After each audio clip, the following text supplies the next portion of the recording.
Hi, hello and welcome, kings and queens, cuties and beans, back to Final Fantasy XIV Online, A Realm Reborn.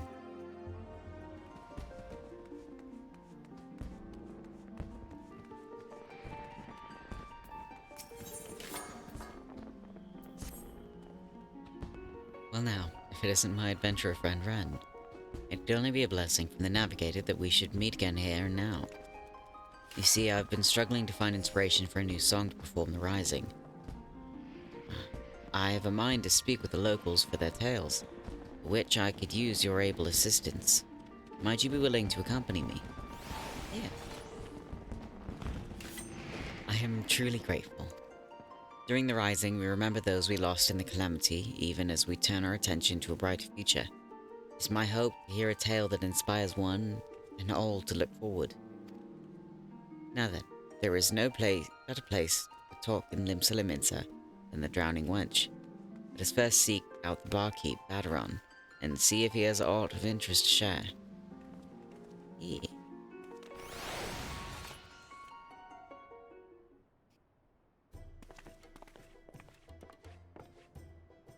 Oh, come on, what's the harm? What's that? What's the harm? You get yourself killed, that's the harm. I ain't letting one so young sign up. Why do you want to become an adventurer so badly, Richard? Oh, hello. You're cute. There's this place I need to go. The problem is, the Yellow Jackets won't let a child leave the city alone. But if I was an adventurer, I'd be responsible for myself. I could go wherever I please, wherever I want. So please let me sign up. Ain't that simple, ass. I've got responsibility to those I sign up.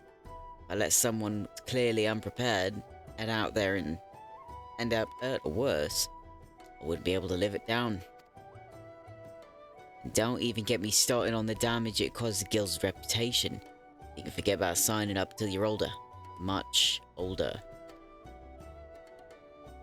Well, it has to be now, during the Rising. Why do you have to be so responsible? It comes with age, lass. Now run along, get yourself home. She mad.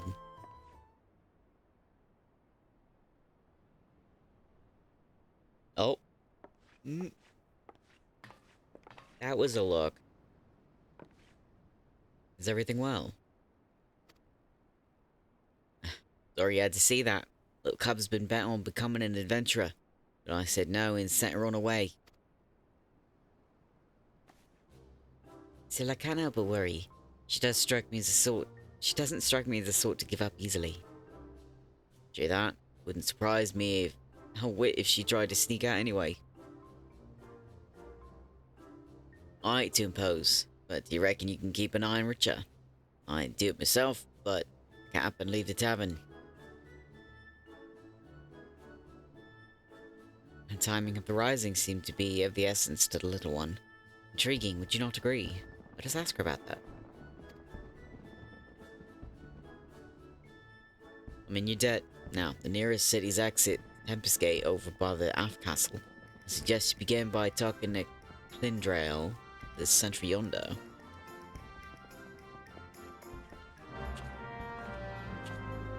Just a bunch of bards. 2 bards walking to a bar. Yeah. That was horrible, I'm sorry.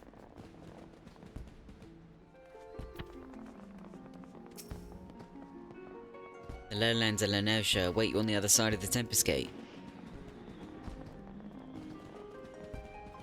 Baderon's Baz, you say? As it happens, a girl of that description did come through just a moment ago. She was at the heels of a Makote peddler, though at a glance one might think them parent and child. The way she kept stealing glances behind her made me suspicious. So I alerted my comrade Ayoyo outside, and I expect she stopped the little one for questioning. If you're worried, you should seek her out. Thanks for the information. We shall find your comrade at once.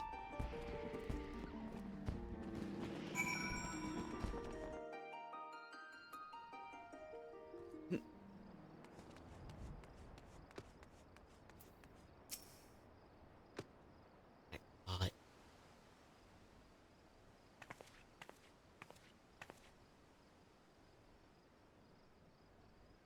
Well now, if it ain't the good minstrel and our kindly helper. Pleasure to see the two of you again. What brings you here today?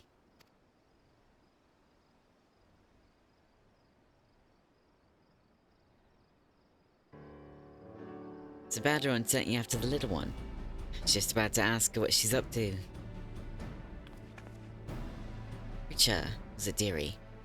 Even without others telling you, you ought to know it's dangerous out here. What is it you want so badly? You risk your life like this? There's something I need to see. It doesn't matter if it's dangerous. I have to go.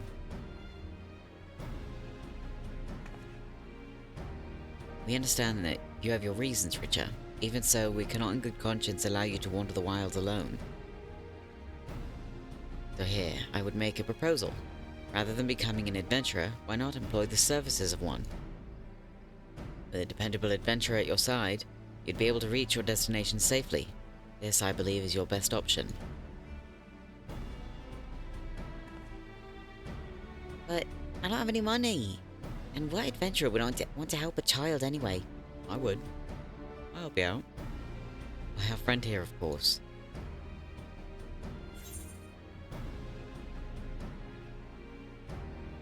You can count on me.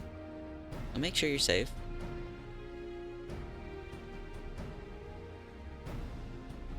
I should be glad to provide suitable recompense in Rich's stead, while a part of me hopes that this will lead to inspiration for a song. Above all, I feel compelled to lend a helping hand. You really helped me? Thank you so much. I'm glad it worked out for you. As a client, there's something you need to bear in mind. That is, you've got to give the adventurer your trust. Be honest with what exactly it is you need, and they'll be able to help you all the better. The place I want to go is a lighthouse here in Lower Lenosha. It's named for one of the 12. I heard a rumour from a kid in town, you see. He told me that ghosts appeared during the rising. They're supposedly lighthouse keepers who died in the calamity, and they spirit children away to the realm of the dead. But that's got to be nonsense, and I want to prove it. The 2 lighthouses in the area. Eorzea's torch is the only one as civilians can still get to. I don't recall hearing nothing about ghosts, though. Well, they're a kid. I cannot but be curious, so I'll come along. Having a yellow jacket with you ought to make things easier, I reckon.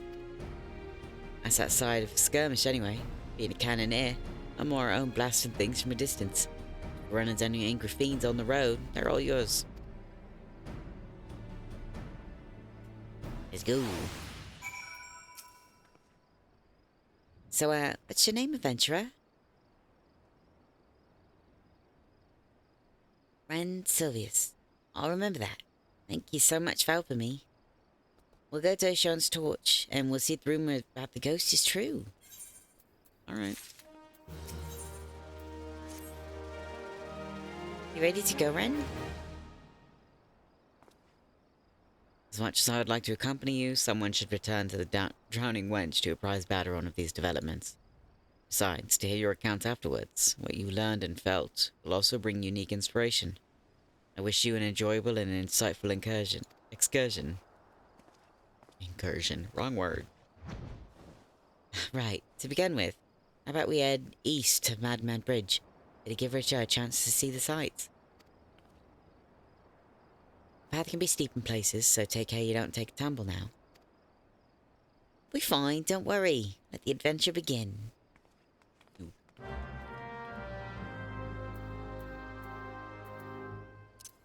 Oh. Oh yeah, fly.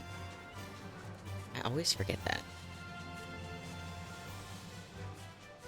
Dun, dun, dun, dun, dun, dun, dun, dun. Look, a river, and there's some sort of strange animal. We sometimes see children out this way with the folks, but I take it you've never been. Actually, I have. It was a long time ago, though, before my parents died in the calamity. It's alright. I like it at the orphanage.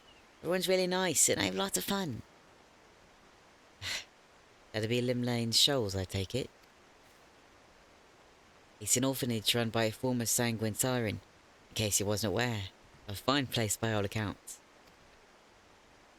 If that's where Rich is from, I'll have one of my comrades contact the caretakers. Wouldn't do to let them think she's missing.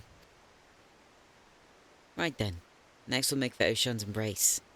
Up this hill. Up this hill. Take it slow so you don't wear yourself down.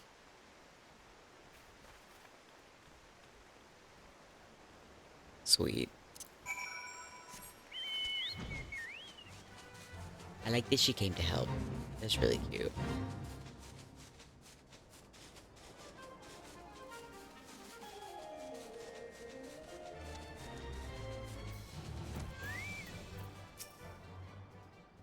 We're up so high. This is amazing. I felt the same way when I looked up from here the first time. This bridge was built where a tidal wave sundered the land during the calamity. It's a symbol of our people's determination to rise above tragedy. Mr. Rathia, that's dead mistress, said that we Laminsons work hard because we hate to lose and like what we do. What about you, Ren? Do you like being an adventurer?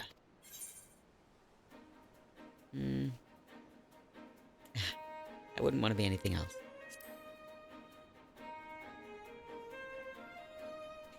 That's what I thought. When I grow up, I hope I'll like what I do as well. My parents like what they did, I think. When the calamity struck, they didn't run away. They were noble souls, Mr. Rathia said. She promised to tell me everything one day, but I don't know how to feel when they're gone and... I can't find the words. I want to be a good client though, so I'll think on it. Oh. Seems Richard's got something she needs to get off her chest. I'm wanting to verify the rumour. Perhaps she... There's no use speculating. Come, let's press on.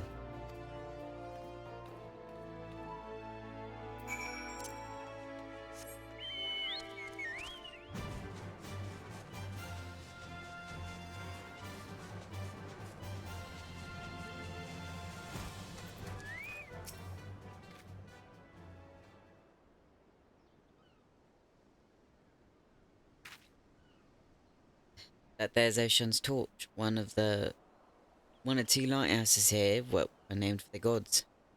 The lighthouse keeper's a bloke named Rotners. Ronze? I'm sorry. You can ask him about ghosts and anything else you like. Lighthouse keeper.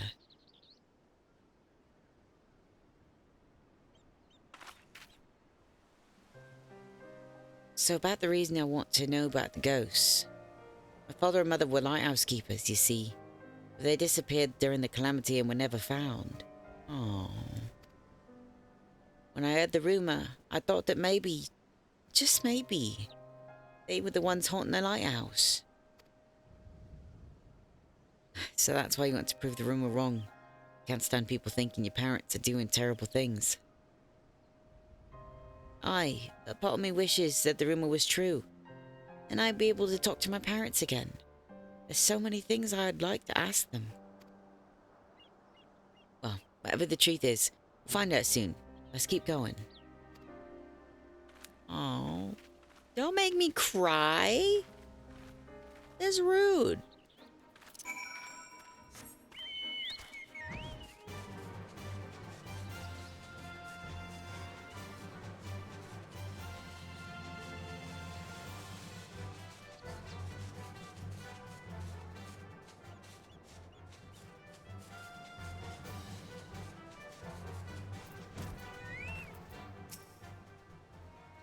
The sea's frozen in a splash.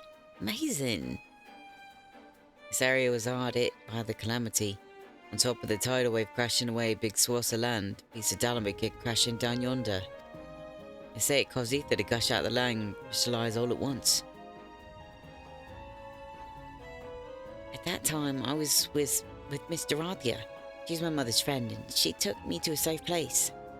I was very little then. I didn't fully understand what was happening. But the calamity really was a frightful thing. I can't imagine how it was for father and mother. Oh.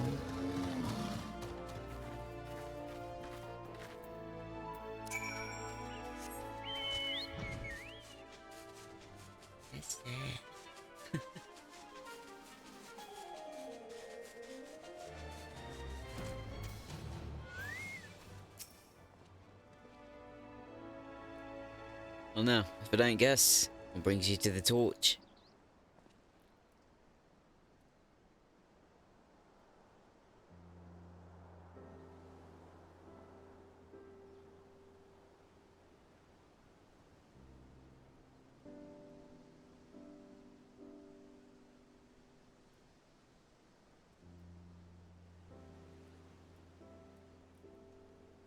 Ghosts during the Rising. For all my years as a keeper, I've not seen nor heard about such things at any lighthouse I know. Certainly the sort of places children might believe haunted, though. Might be if someone mistook me for some laundry... or laundry... Hello.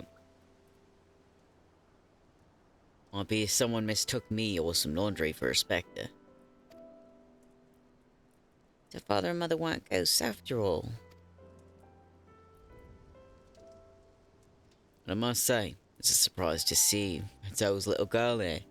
Your parents showed me the ropes when I was starting out as a keeper. Aww. They had charge of Lane's ring yonder. Nowadays it's a little isle, but there used to be a stretch of land connecting it. Dangerous stretch it was, rife with nasty beasts. You needed to hire adventurers, and grizzled ones at that, just to deliver supplies.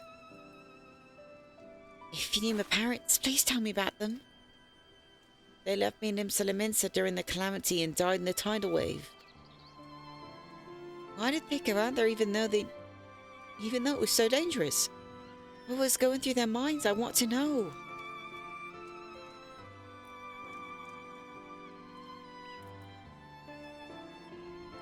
I was stationed elsewhere at the time, so I only read this in a report. You folks did everything they could to protect Lane's ring.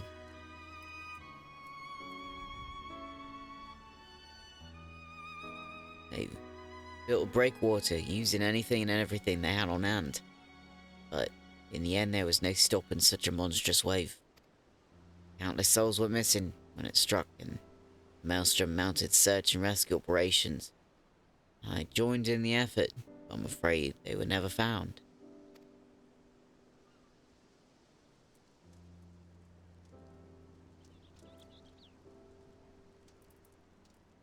No, though, your folks didn't die in vain.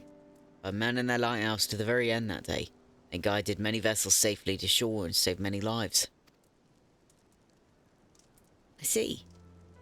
They really were noble souls, like Mr. Rothia said. But if I could choose, I wish that they were still here. This is just a thought. How'd you like to stay the night and hear more about your folks? It'd only be the mundane, everyday things, but what I know, I'd be glad to share with you. I'd like that very much. I'm not crying, you're crying. Ow.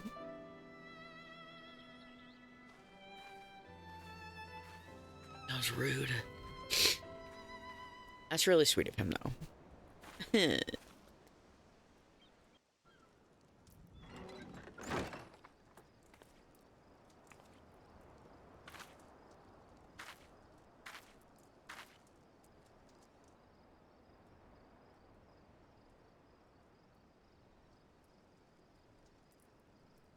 Good morning, Ren. Hey.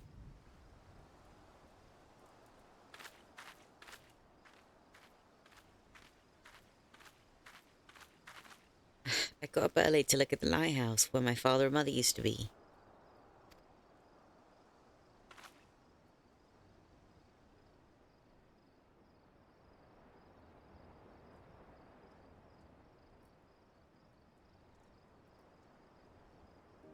For the longest time, I'd felt as though they'd abandoned me. Oh. I wanted to see them one more time so I could ask them why they had to go. And tell them that I miss them.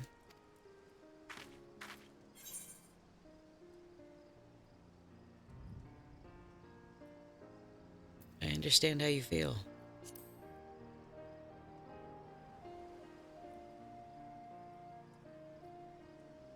In the end, there weren't any ghosts. Still, I'm glad I could learn about my parents.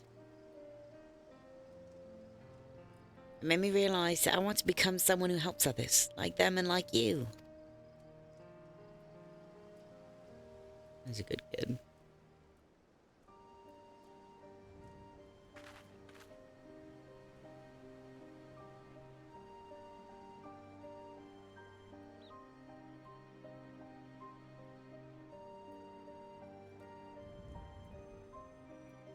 So thank you for bringing me here.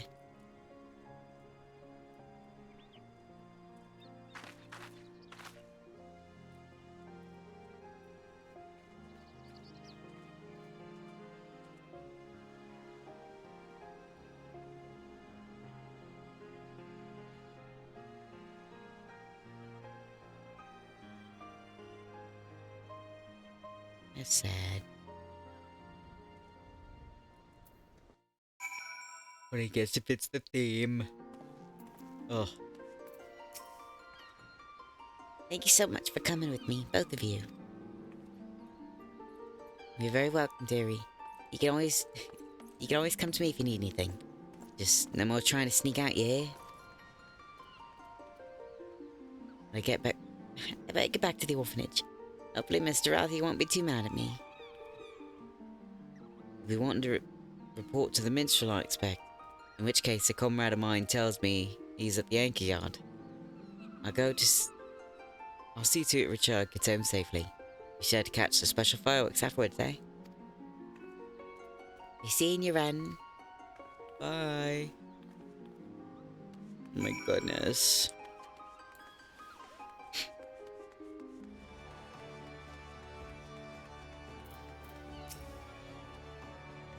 Welcome back, my friend. Was Richard able to find that which she sought?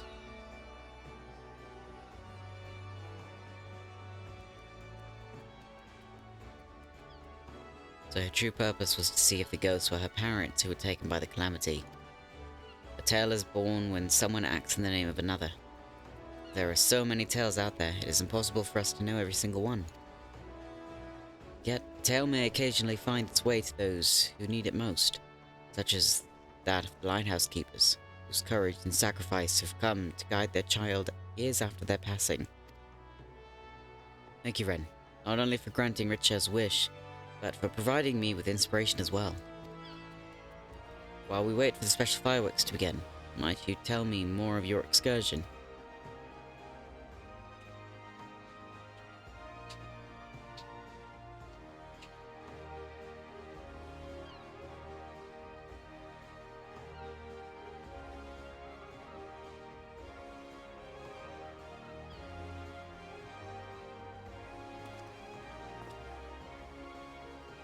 Yes, it comes to me. A verse for all who strive onwards this day and every day.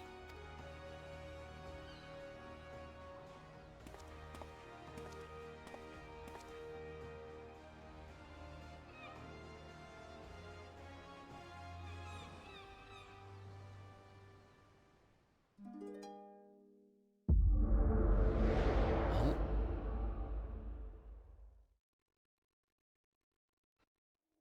What's happening? Hello? Why am I here?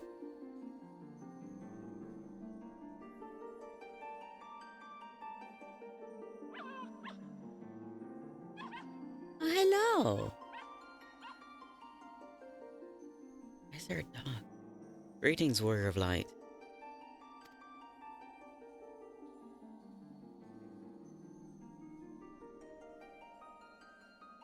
What is happening?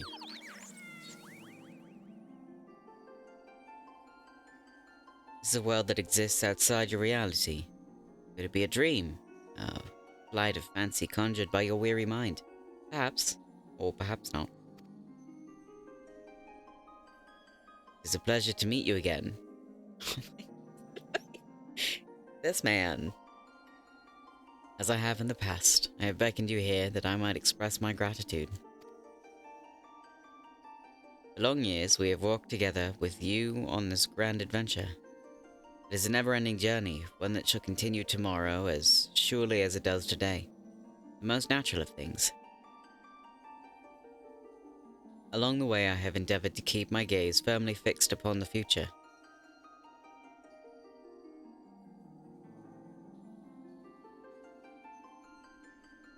Of late, however, I have been keenly reminded that we must occasionally look back upon the path we walked, that we might remember the lessons learned.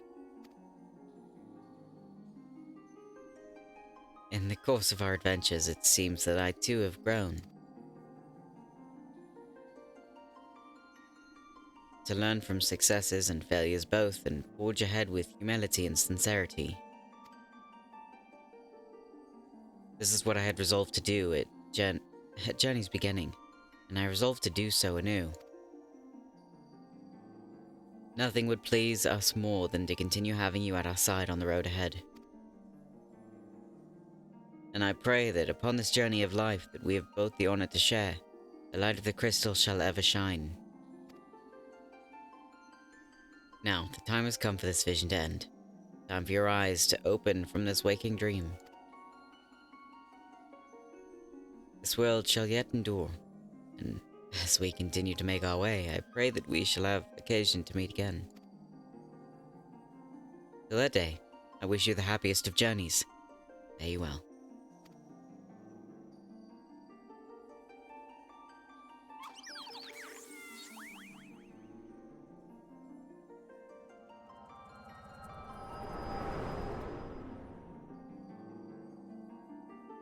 Little break in the fourth wall. Cute though.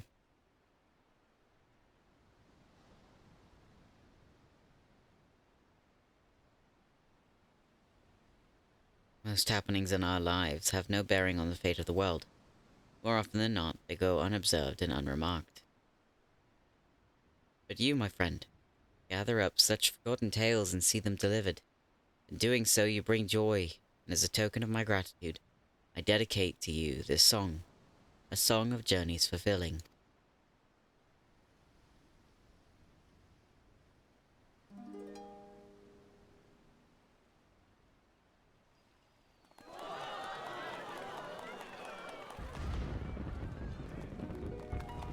In gleaming gold the sun does rise, the boundless city it calls. In silver pale the path of men, a wide and endless pole. Far away the guiding light that you do now espy, but flames of life that warmth impart, to comfort and inspire. Take heart, my friend, for here we stand, and so we shall remain. Your destination reach you shall, by memories refrain. I have no doubt that you, Richa and Ayoyo, shall give rise to a great many more tales. Your tales in particular may be more varied than those of others. There may be times when you face great hardships and the weight is more than you can bear. In such a time I bid you remember this. No matter how great your burdens, the tales that you have gathered shall ever be your strength, a beacon to light your way in the darkness.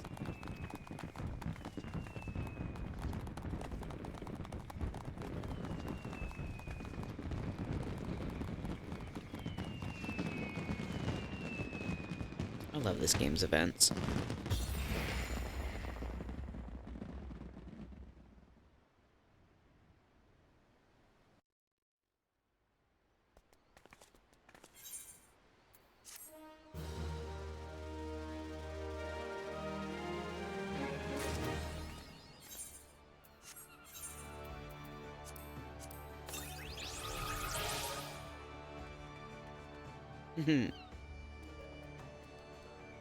It's cute.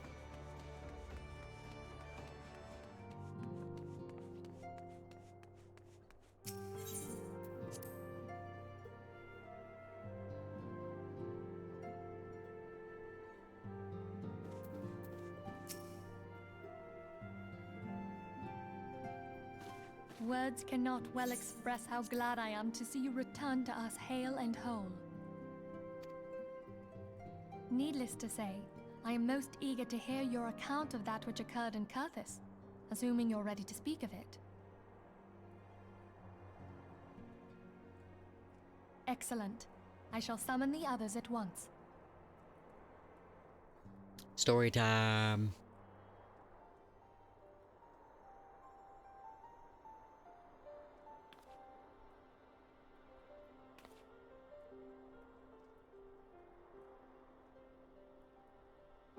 Iceheart used her own body as a vessel for a primal soul? Yeah.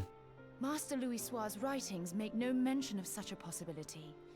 Can we be certain this entity was a primal?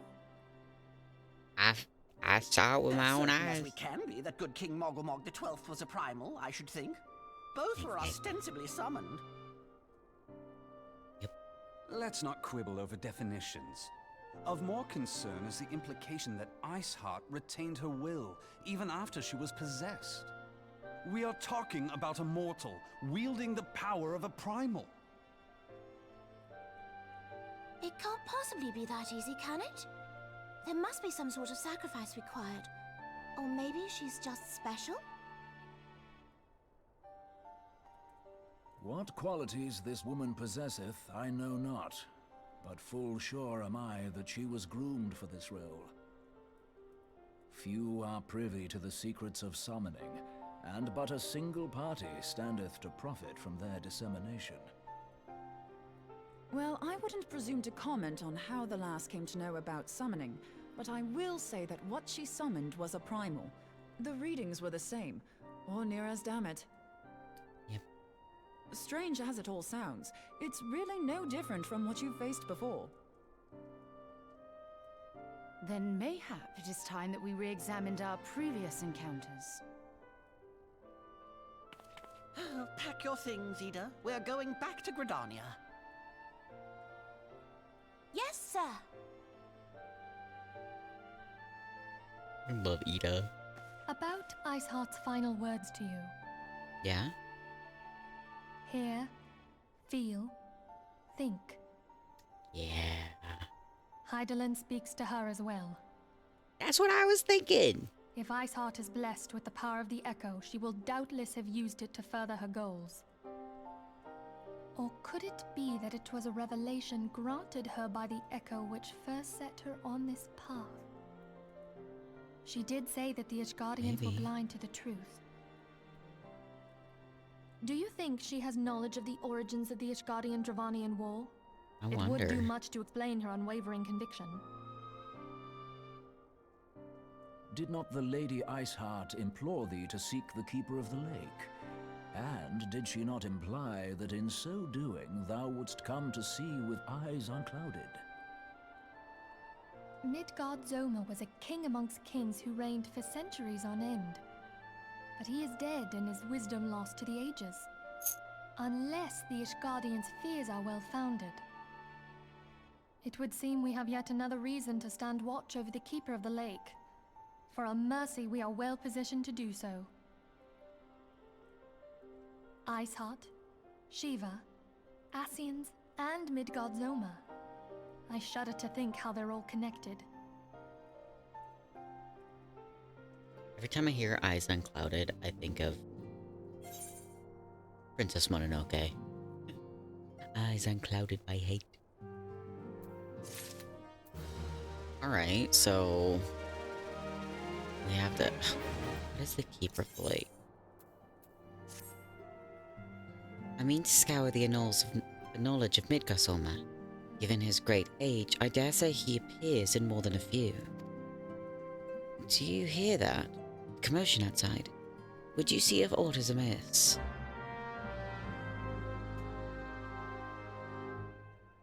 Alright.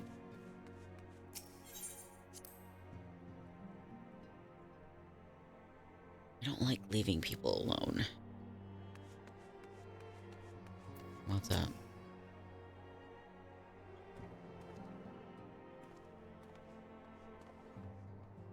Ren, 'tis well that you were on hand. We have a problem. Roe has escaped. How did she escape?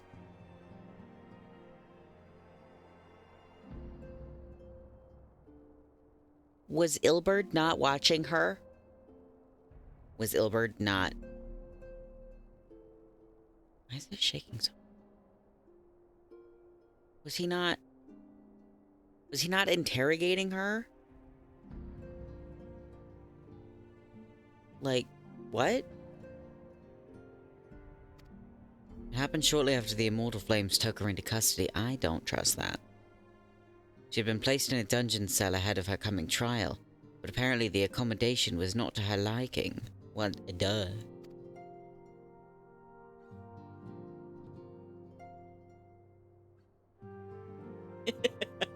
My tracking does not like my glasses chains. 1 second.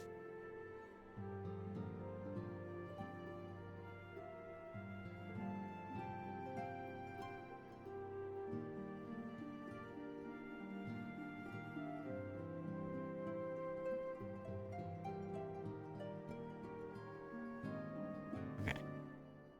That's better. The drunkie was found slain along with 2 guards. Displaying she received inside help. Well, nah, shit. Citizens report seeing Roe quitting the city via the Gate of Nold, with a bloodied spear in her hand. She makes for Castrum Meridianum, I am certain of it. With her fate in Eorzea as good as sealed, what recourse has she but to flee to her imperial masters? Even as we speak, Captain Ilberd and the first are hot upon Roe's heels. Pray, make haste to Camp Blue Fog and join the hunt. I'm not sure I trust Ilbert at this point. Well, like, I get he was handing her over and she was in a cell, but... excuse me. If he couldn't, like... I don't know. It might not be his fault, but still. It seems fishy, and the timing seems too good.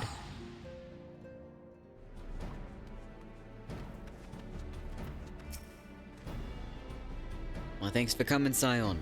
I've spoken with the soldiers here. They say that Roe walked through the camp not a bell ago. Aye, she walked right through. You did not mishear. We have Raban's decision to keep them out a secret, thank for that. Bad for morale, he said. As a result, not a single flame in the garrison made any attempt to detain her, so here we are. Roe must not be allowed to reach Castrum Meridianum. But at least she didn't hurt anybody. And civilians, because I know there's a few civilians here. Technically. Oh, we have to fight.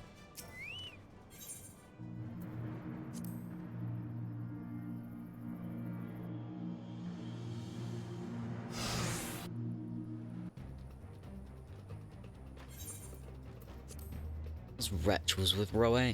He threw himself at us so that his mistress might escape. He didn't blink when we cut him down, not even when he started screaming. No loyalty even to her own. God's damn harpy. With me, Scion, we almost have her.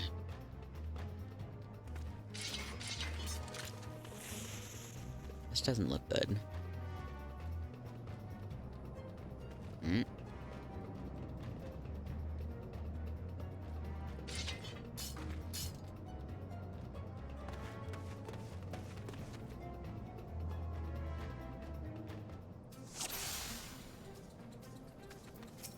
Medicus. I want Roe alive for the rest. Eorzea.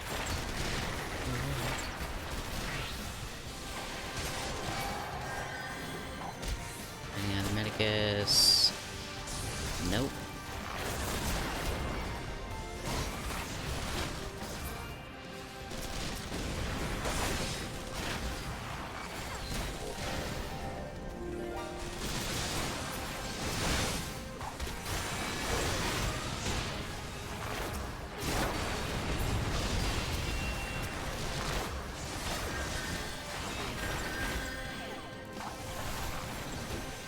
Cookies. Such various alchemic. Okay, I don't see healer.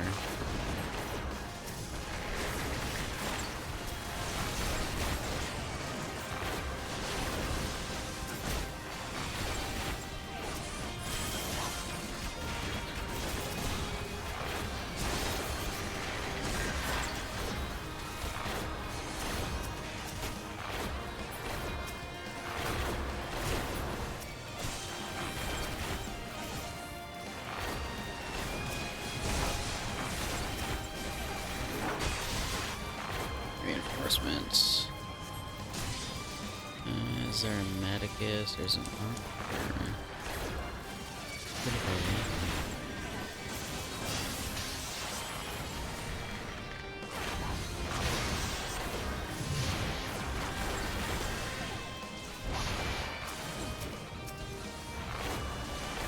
This is still there.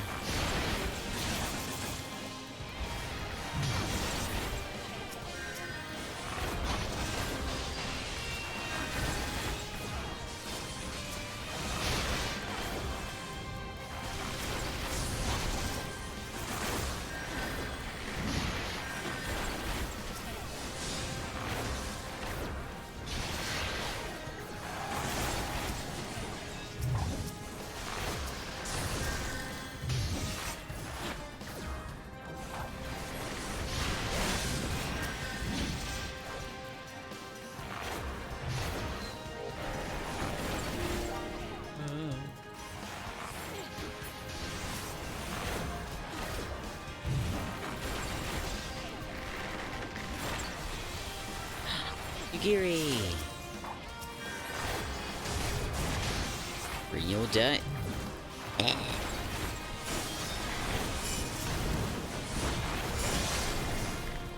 Oh, bloody Giri.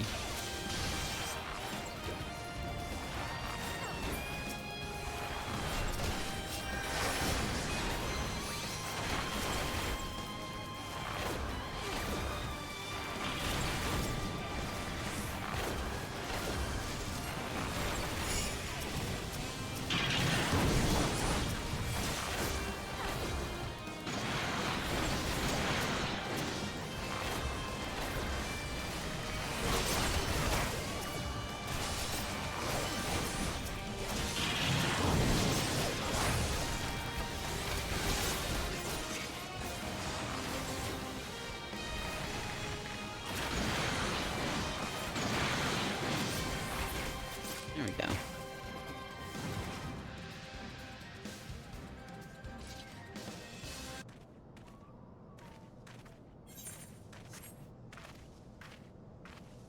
Find her. Do it tight.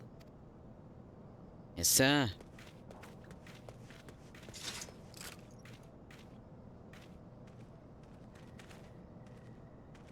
Good work, men.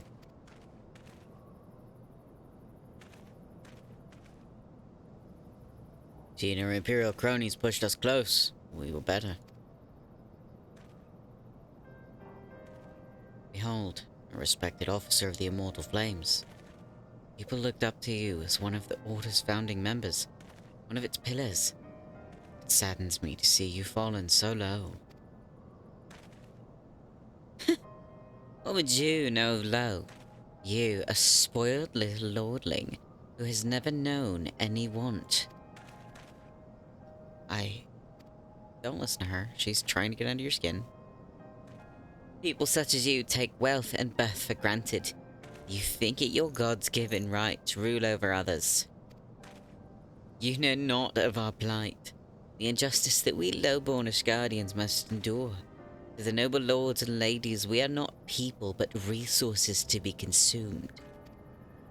I did what I had to do to survive. Stealing, killing, even whoring myself. It is no fault of mine if fools imagined me a paragon when I joined the Flames. To hear you tell it, one would think you the only person ever to have suffered. In case you have forgotten, Reborn himself was born into poverty, as was I. We lived hand to mouth with little more than the shirt on our backs. Hunger was our constant companion. Yet never did we bemoan our lot in life, nor did we begrudge others their fortunes. We accepted the hand that we had been dealt and played it to the best of our ability. Life was a battle, aye. No matter what fate threw at us, we took it on the chin and came back for more. Everything we have, we fought for. How are we any different then? It is true that we were both mercenaries of lowly birth. It is true that we both had our fair share of struggles. But whereas I sold my sword, you, Marshal, you sold your comrades. If life has taught me one thing, it is that you never betray your own. I would sooner cut off my own arm than raise a hand against a friend. But enough talk. You will return to Uldar to face justice, and the other people who trust you have dragged you through the gutter. Damn.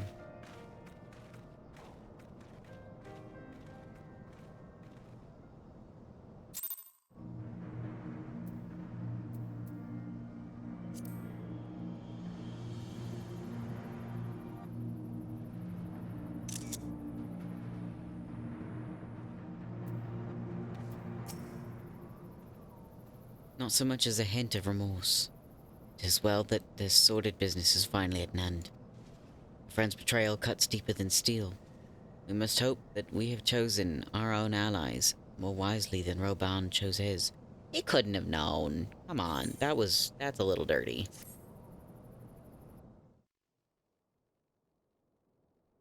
I have heard. Truly bothersome business. No, I do not foresee a problem on that front. The main concern is Reborn. There is no telling what the brute might do. Have the Blades watch him in the flames day and night. You may leave the Sultana to me. I shall personally attend her grace. What?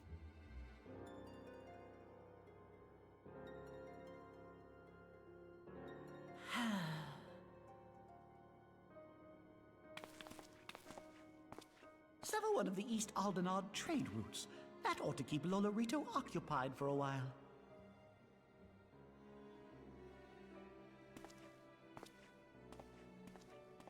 Nanamo unamo. For my sake, pray be a good little Sultana to the last. What? Also, ew, creepy. But what?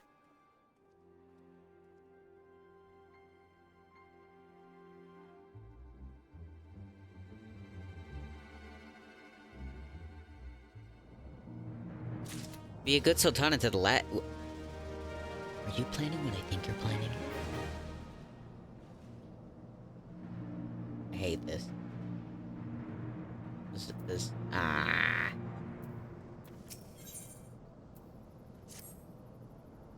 Captain Ilbert and I have a few questions for the Flame Marshal regarding the circumstances of her miraculous escape. When we have completed our interrogation, we shall take our findings directly to General Reborn, and that shall be the end of it. Your work here is done, my friend. My thanks. But I have one last task for you. Return to the Rising Stones and apprise Midvillia of all that has happened. I am aware that the antecedent held Roe in high regard. For better or for worse, she'll want to know how this tale ends. Yeah. Alright. Midvillia, I have news. I'm back.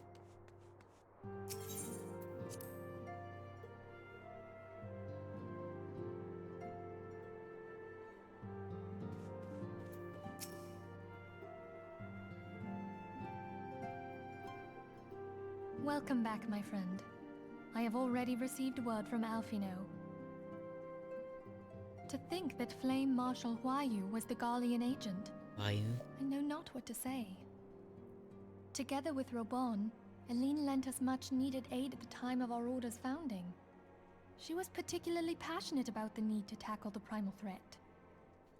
When we discussed the subject, her eyes fairly shone with determination. Whatever else she may have been, I choose to believe that it was her true self with whom I spoke then. But now is not the time to dwell on such matters.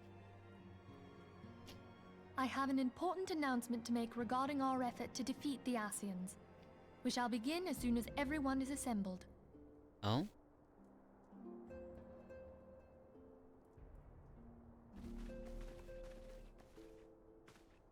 My thanks for coming, friends. Moonbreeder, the floor is yours. We about to get a By lesson. now, I'm sure you're all familiar with White Auracite, the miraculous material that'll allow us to capture Asian souls. Back at Snowcloak, we verified its ability to absorb vast amounts of ether. Alas, it leaves something to be desired in the area of stability. The stone can only store ether for a short while before expelling its contents. In addition to Auracite's inherent limitations, we must needs be wary of our enemy's strength. Our foe draweth upon an infinite wellspring of power. Even should we succeed in entrapping him, the stone will not long contain his wrath. Meaning that, if we want to kill the swine, we'll have to be quick about it. 'Tis our belief that an Asian soul may be permanently undone, if smitten by a sufficiently concentrated burst of pure ether. If smitten. The only trouble is, we can't say for sure how concentrated the burst needs to be. Without knowing how much ether an Asian soul is composed of, we're basically guessing. Our sole clue lieth in thy struggle with La Hebrea. During that encounter, Heidelin bid you forge what she called a Blade of Light, a weapon which took the form of a luminous stream of energy. based on your description, we believe the blade with which you vanquished your foe was composed of ether. Admittedly, your victory proved ephemeral, as La Habrea was able to use a crystal of darkness to flee into the space that lies between our world and the void. The fact remains, however, that Hydaelyn placed the means to destroy the Ascians in your hands. Be that as it may, it would be unwise to assume that you will do the same when we next encounter such a foe. Quite so, my lady. We must needs find the means to forge our own blade of ether, one to equal that which Hydaelyn did benevolently bestow upon her champion. That is all well and good, but it seems to me that producing such a blade will require a prodigious quantity of ether. Whence will it come, pray tell? Oh, what if we had 2 pieces of white orosite? One to trap the Ascian, and the other to store the ether for the blade. Oh, nice try. But it's as I said, the stone won't hold ether for any length of time. We'd still need to collect the stuff there and then, sorry to say. And therein lies the rub. Finding a way to create the blade whenever and wherever we choose. It would seem more research is in order. I'm going to linger a while, perform a few more tests on the orosite. And I could do with some help. Eorzea, why don't you lend me a hand? Mine apologies, but I am required at the Waking Sands. Lady Minfilia hath given me sole charge of the premises. 'Twould be unseemly to leave them unattended. Sole charge, you say? So you're basically alone there, then? Well, that settles it. I'll just have to come to you. She's like playing hard to get.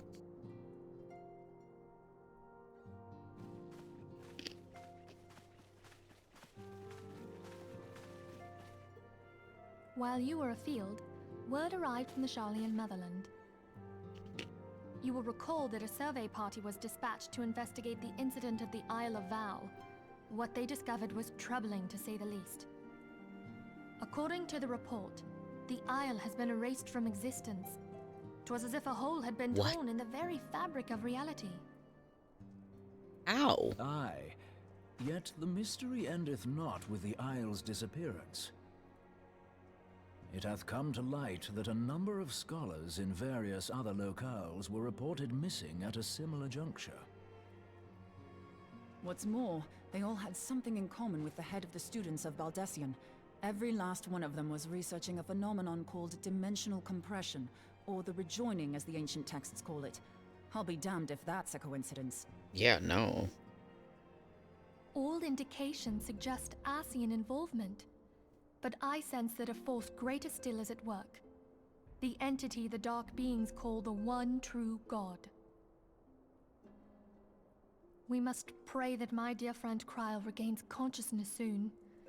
If she bore witness to the Isle of Val's final moments, she may be able to shed some light on this mystery.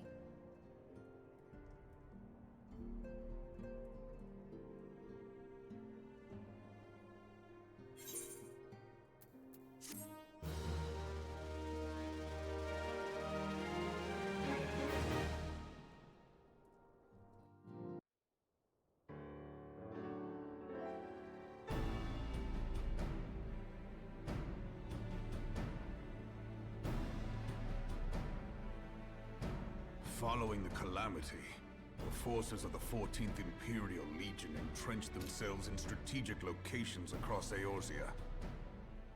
So swiftly did they accomplish this, it was suspected that they had received help.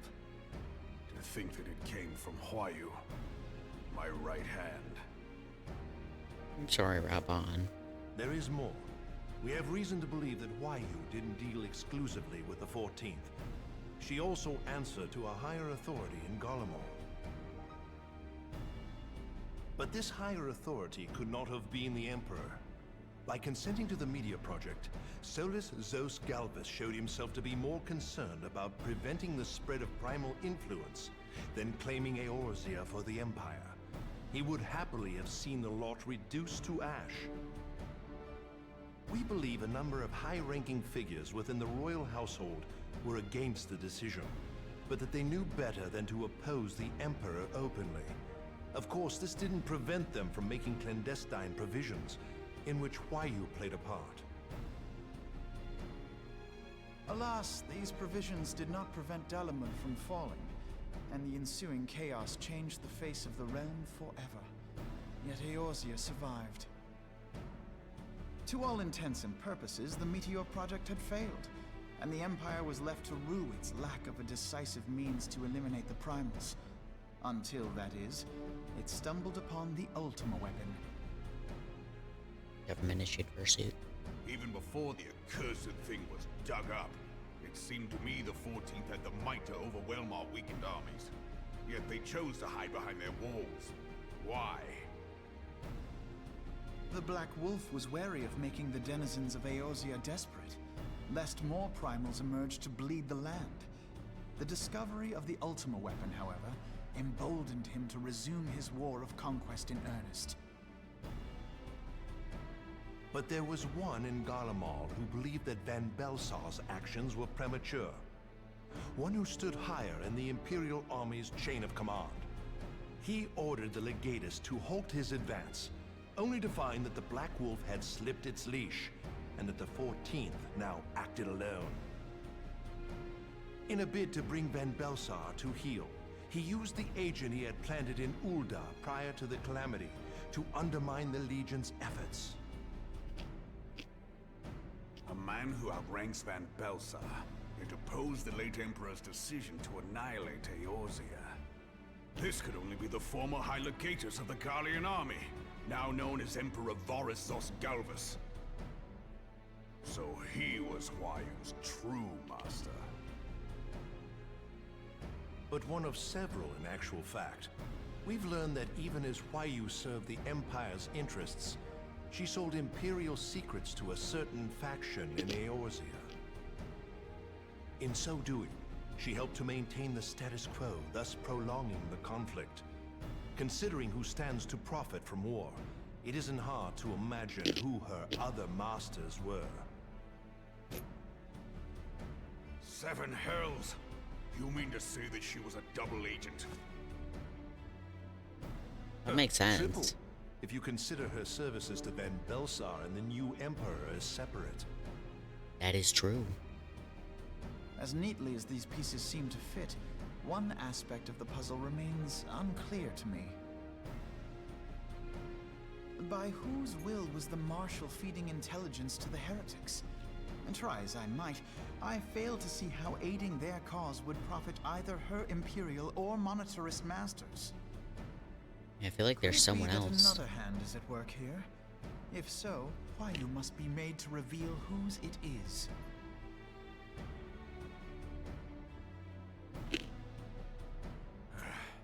Not only have I lost a trusted friend, now I must interrogate her as a stranger.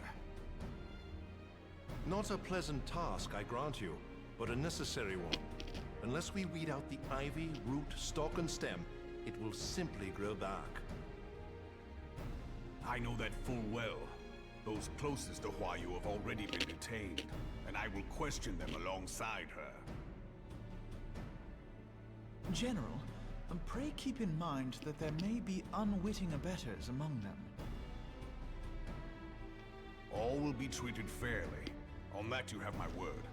Those who are innocent have no cause to fear. You have ever been a friend of truth, General. I hope the unpleasant task of weeding out falsehood will not detain you too long. Though it be for the sake of Eorzea, doubting one's comrades is poison to the soul. And with that, I take my leave.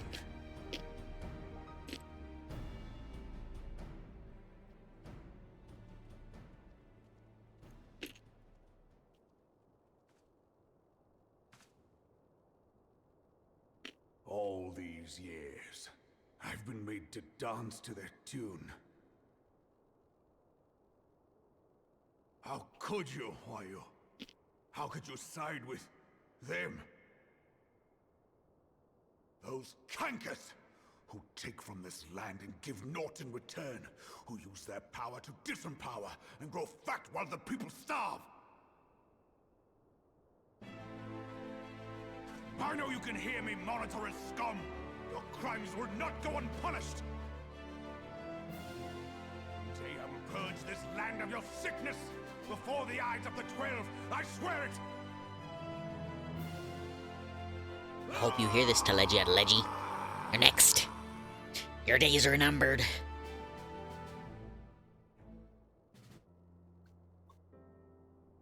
Look at her little bag. Look at the little bushy. I shall have no further need of you this day. Your Grace.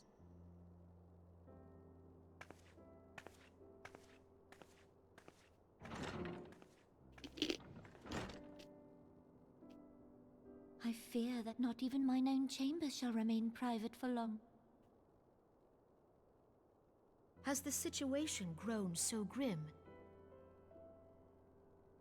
No.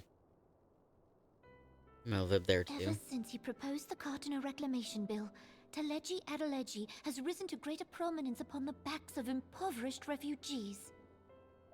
The monetarists were ever united in their pursuit of profit, but the man's actions have torn a rift in their ranks. They snap at each other as rabid dogs. Yet now is not the time to be bickering among ourselves. If this bickering is a threat to law and order, might you not have grounds to dissolve the Syndicate? Would that the solution were so simple, Admiral. Alas, my moving to dissolve the Syndicate is certain to spark outrage among the influential merchant class, whom the Cabal represents. This would serve to exacerbate the current unrest, and peace would slip still further away.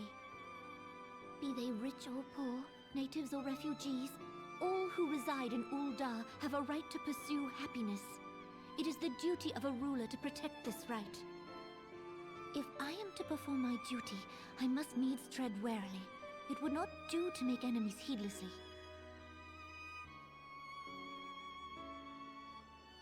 Were Lord Lolorito here, he would doubtless say that I have my head in the clouds. A ruler is required to take a wide view. Try as we might to cater to all needs, some will inevitably be overlooked. As such, there shall ever be citizens who feel aggrieved. It cannot be helped. But as you have informed us, the monetarists take no view but their own. They hunger for power while the masses starve. In the absence of a common cause, it seems beyond any one individual to make Ul'dah whole. And the presence of a Garlean agent within the Immortal Flames only makes matters worse. Even accounting for Ul'dah's historic reliance upon mercenaries, such a grievous breach of security is unprecedented.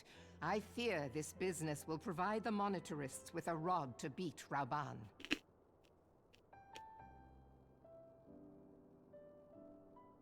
Eorzea can ill afford for the Immortal Flames to be dampened now. Ere long, the Garleans will turn their ravenous gaze toward our lands once more. If we are to resist their might, our nations must stand together.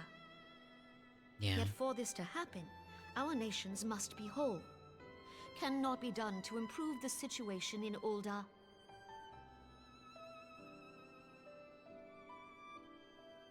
The true wealth of Ul'dah lies in the health, happiness, and hopes of her citizens.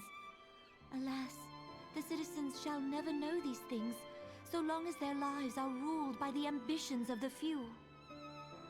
The monetarists claim to represent the best interests of the people, but in sooth they desire only to manipulate them for their own selfish ends. For the government to serve the people, it must be formed of the people.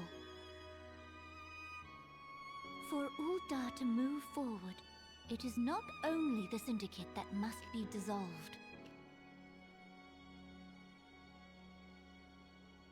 Nay, you jest.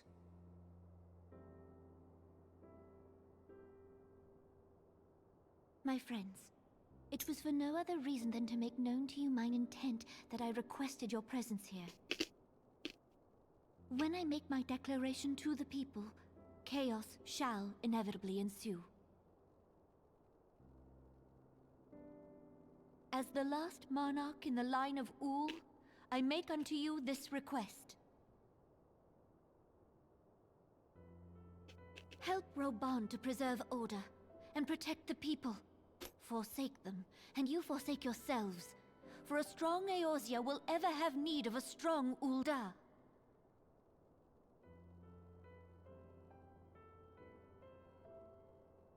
Your Grace, are you certain of this? There is no other way. When the time is ripe, the nation shall become a true republic. Both royalists and monetarists shall cease to be. Ul'dah will no longer belong to kings or queens or merchant princes, but to her people. Aww. I love Nanamo.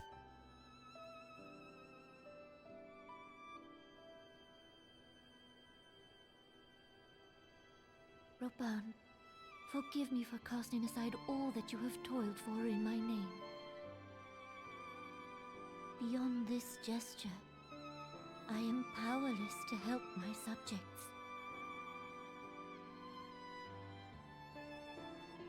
She's so sweet.